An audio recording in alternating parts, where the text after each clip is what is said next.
Native Americans in the American West. Again, to understand philosophies, we need to know about Native Americans. Our first subtopic is the Native American concern. Okay? The Native American concern. Now, what is manifest destiny, Kezia? Do you remember? Manifest destiny. Oh boy. Nobody in here knows what that is? Isn't it like we have the right to do it? Cool. And it has, good. We have the God-given right to the land, so it has to do with what? Westward expansion. It's okay. They call it manifest destiny. And what it basically says is what Paris says is, you know, we're going to move west, and anybody in our way is just going to get trampled on. Man, it's our destiny to move west. Now, this caused a problem because by 1850, during this time of westward expansion or manifest destiny, Native Americans in the American West became a major concern for the federal government. So we're starting westward expansion. We're moving the lands west. We have a manifest destiny that's our right, and somebody's going to get in our road. And that's going to be Native Americans. So it becomes a concern for the federal government. Now, Native Americans lived on lands in the American West. And they were not possessive of that land, but they certainly didn't want you trampling on it either. Land that they had settled on. Now, the government's philosophy concerning the settling of the West was that of conquering the land. If you're going to settle west, we got to conquer the land. Okay? Conquer the land. If you're going to expand to the west, you got to conquer the land. Why would they need to conquer the land? What are we going to build across the west that we wouldn't want anybody in our road? Railroads. So the whole thing comes down to westward expansion, the building of railroads, and we need to conquer the land, control the land, so that we can build these important railroads so we can have westward expansion. Well, the Native Americans didn't believe in conquering the land. They had a way different philosophy concerning the American West. They believed the land was a gift that no one person owned. Okay? The land was a gift that no one person owned. So the future of Native Americans in the West had to be dealt with by the federal government. And who's going to speak for the federal government concerning the Native American concern in the West? Who's going to take action? Who's going to represent the federal government with these Native Americans? Come on, who's going to conquer the land?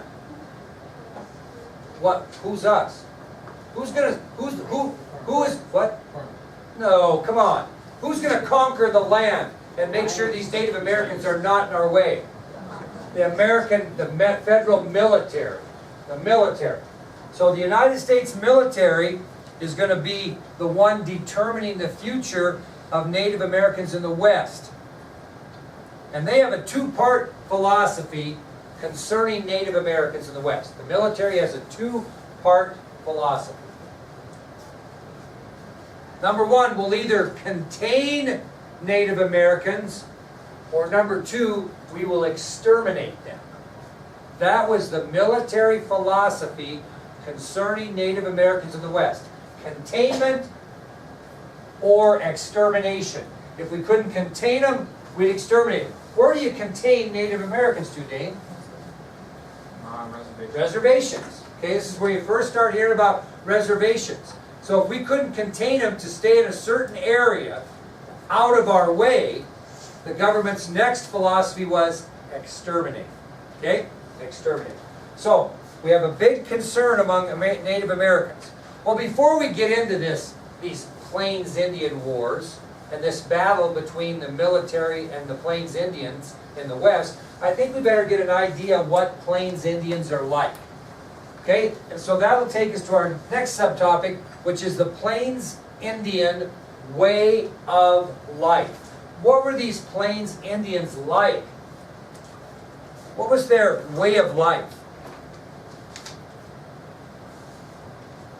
Now, the Plains Indian way of life consisted of basically three concepts. Three concepts. The Plains Indians' way of life revolved around or consisted of three concepts. Would anybody want to guess what one of them might be? What's one of their concepts? Which is another name for, if you don't own any land, you go where you want, you are? No, not you. You're getting ahead of it. You're getting detailed. That's good. We're going to get there. You are what if you go wherever you want? Free. They believed in freedom. Okay, that was one of the basic concepts that made up the Plains Indian way of life, was freedom. You got to think about what their life centers around. What else might be one of their basic concepts that their life centers around that makes their way of life? Religion. Very good. Religion. Not many kids come up with that. That was good. Religion. So freedom and religion. What's the third factor that makes up the Plains Indians' way of life? Something that's essential for their survival. Which is mainly buffalo. Very good. Buffalo. So the Plains Indians' way of life consisted of three basic concepts: freedom, religion, and buffalo. Now, their way of life could only exist as long as these two things stayed consistent and constant. What two things had to stay constant for buffalo, freedom, and religion to happen? What did they need? What two things had to stay constant for their way of life to continue? Think about what the three things their way of life consists of. What do they got to have? Okay, land is kind of right. They don't stay in any one place. What do? They move. So they have to have the freedom of movement. They got to be able to move when they want to, where they want to. If they can't do that on reservations, can they? No. So that's going to be an issue we'll talk about later. So the Plains Indian way of life could only exist as long as two things stayed constant. One was the freedom of movement. What was the other one? So the abundance of buffalo or game. Those are the two things that had to stay constant. If there was not an abundance of buffalo, or they couldn't move freely, their way of life would be disrupted. You could still practice your religion, couldn't you? I mean, no matter what. But you had to have abundance of buffalo, and you had to have the freedom of movement. So these people, these Plains Indians, and this is on your ID sheet, I don't know, or is it? No, it is not. They are nomadic people. Nomadic people. They are nomadic people, which means they lead a migratory lifestyle. So Plains Indians were nomadic people who led a migratory lifestyle. Now, if you get old like me, I might get into a migratory lifestyle pretty quick when I retire. What does that mean I'm going to do? I'm going to be portable. I'm going to have a home in Worland, and maybe I'll have a home down in Arizona so I can go there where it's warm. Okay? Well, this is exactly what they did, but the villages, these Plains Indians villages were portable. And they moved according to the direction of what? The buffalo. The buffalo. So, the Plains Indians were nomadic people who led a migratory lifestyle. Their villages were portable, and they moved according to the direction of the buffalo, which normally meant 3 or 4 times a year they moved. 3 or 4 times a year in the direction of which the buffalo were migrating.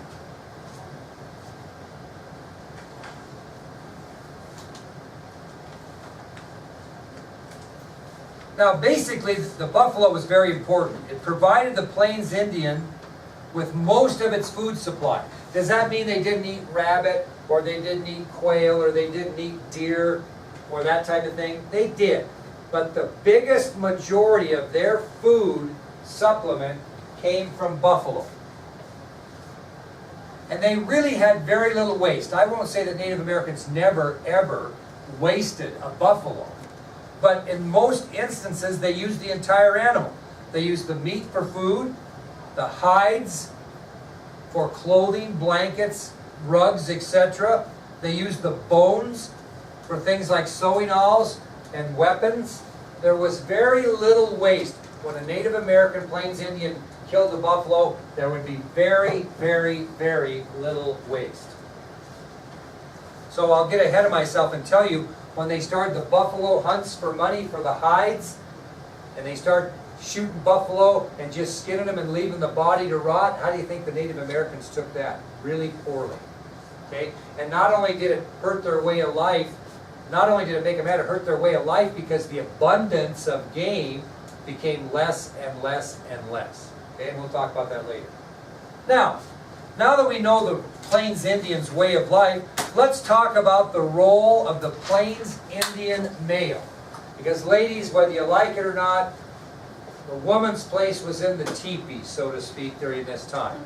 They were not out hunting or being warriors. It was not an equal opportunity thing. Women had their own role within the village, and the role of the Plains Indian male was emphasized. Okay? Now, the Plains Indian male had two responsibilities to his people: the role of provider and the role of protector. So the Plains Indian male had two responsibilities to his people. Number one, the role of a provider. What might be another name for that? If you're a provider, you are a hunter. Okay? How about the role of a protector?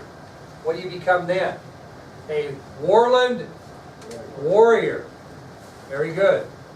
So, the Plains Indian male had two responsibilities to his people: the role of a provider or hunter, and the role of a protector or warrior. Now let's have 100%. Okay? JC, tell me, of 100%, what percent did a Plains Indian male spend as a hunter, and what percent did he spend as a warrior in his life? Give me a guess. I mean, 100%. Now, just preface this by saying this has to add up to 100. Okay? Yeah. Now you don't have to go like 53. Just round numbers would be good. Like 70 and 30. She's very, very close. 80-20. Very good, both of you. 80-20. Which one's which? 80 the hunter and 20 the warrior. That's exactly right. So a male Plains Indian spent approximately 80% of his time being a provider or hunter, and 20% of his time as a protector, protecting his people as a warrior. Anybody want to guess, Ivan, when a young male began his training to be a protector and or a provider? What age did they start the training? Close. 5. 5 years old. They stayed with their mothers and their grandmothers until they turned 5. And once they turned 5, the training to become a provider or a protector began, at the age of 5. How long did training go? When were they proficient in both roles as protector and provider? What age? What? 12, good guess. Better? 16? Lesser? 15. 15. 15 years old. By the time they were 15, they were trained for about 10 years. By the time they were 15, they were very proficient in both roles of protector and provider within the tribe. And there's a difference in them. So we're going to talk now about the role of the hunter. The role of the hunter. It's kind of an interesting story. See the differences between putting on your hunter hat or putting on your warrior hat. Okay? Now we'll talk about the bow that was used by the Plains Indian. The bow for a hunter was made from hard wood, usually oak. Not always, but usually oak. So the bow that was used by the Plains Indian hunter was made from hard wood, usually oak. And what shape did it have? It had the shape of a... What is it? Or a... Who said crescent? Or what are they, another name for crescent? Not a, what type of moon? Not an old moon. New moon. Okay, so the bow was formed in the shape of the new moon. Okay, first. That's what a new moon was. If you look at the moon comes up. The arrows of a hunter were made of willow. Made of willow. Do you have any bow hunters in here? Okay, you might help me out here. How many feathers did the hunter arrow have, my dear? 3. Why? Aerodynamics and stuff. It's a good BS answer, but nice try. Why is that? Why does your bow, when you bow hunt, have 3 arrows? Well, you could say that because you're going to have one arrow that's a different color, but it really isn't a different color to identify it. Why is that one feather? No, just the opposite. Not faster, but more accurate. Because what is that arrow? Well, what is it though? When you pull back your bow, don't you have that arrow that's a different color in a certain spot? Yeah, that's your guide arrow. You're aiming like you're looking through the sights of a gun. So the hunter arrow is made of willow with 3 feathers. Okay, 3 feathers, which provides a guide for aiming. Now, as Ivan, I think, said, these arrows were marked by color to determine which hunter made which kill for his family. It wasn't the arrow that was colored, the feather that was colored, but the arrows were colored, determined by family, so you could tell who brought down the game. So, the arrows are made of willow and designed with 3 feathers, including a guide feather for accuracy. They were marked by color. Anybody know what the arrow points were made out of originally? Stone. But they later transformed to barrel metal. Okay, you ever seen the hoop on a whiskey barrel? Sometimes your parents will have to put flowers in. They got a hoop that actually holds it together. There's usually 3 iron hoops. They would get a hold of those iron hoops and later made their arrowheads out of that barrel loop metal. Okay? First was stone, and they used stone too, but if they could get that metal from the barrel loop, they would use it.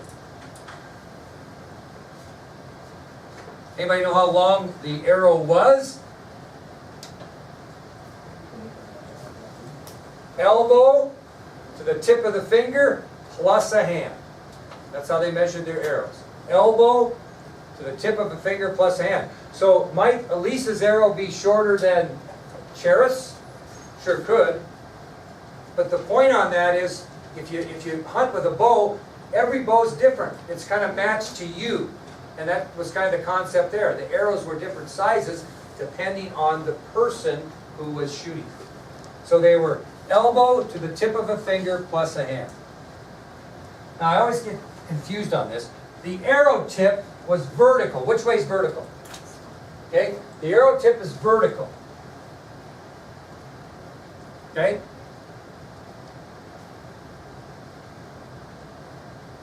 Which way is an animal's ribs? Horizontal or vertical? They're vertical, so if I've got a buffalo, here's body, and here's his legs, are his ribs this way or this way? Like this, right?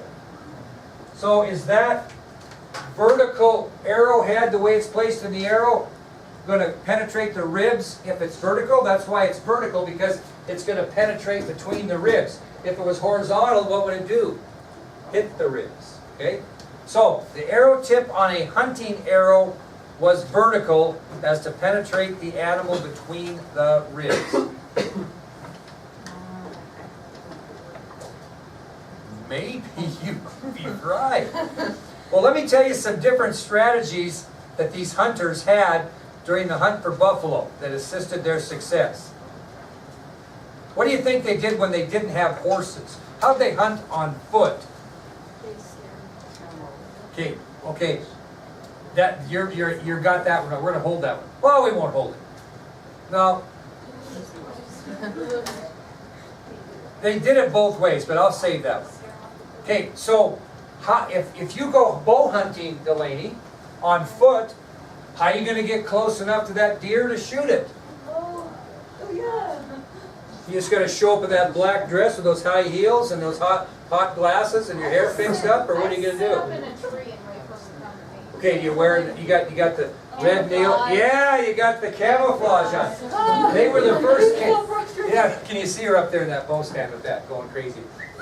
All those deer just going, wow, look at her. Yeah, right. Okay. Anyway, so when they were on foot, the Plains Indian hunter was in disguises such as the camouflage philosophy that we have today when we hunt on foot or in a tree stand.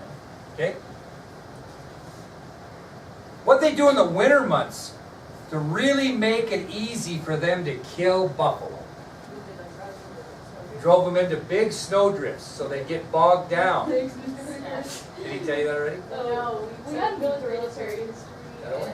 We had to do a report on this. Well, look at that. See how that's paying off? Yeah, they ran them into big snowbanks, so to speak, that bogged down for easy kills. Now, Siobhan, the genius here, on both foot, but a lot of times more with horses, what did they do?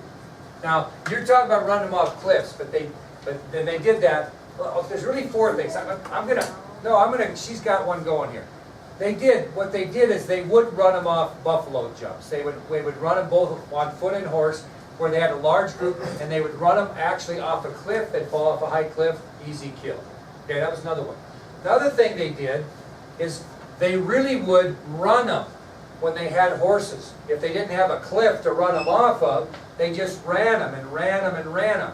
Then shot them. Why? When they're tired. Not only that, They're closer to home? let's see here. Right now my heart rate is 83. If I run down that hallway and back, it's going to be 130. And my blood's going to be pumping. And when Caitlin shoots me right in the ribs with an arrow, I'm going to bleed more profusely. Okay? So they would run these animals. I'm going to add, we're going to add the Siobhan Myers fourth one. One, they use camouflage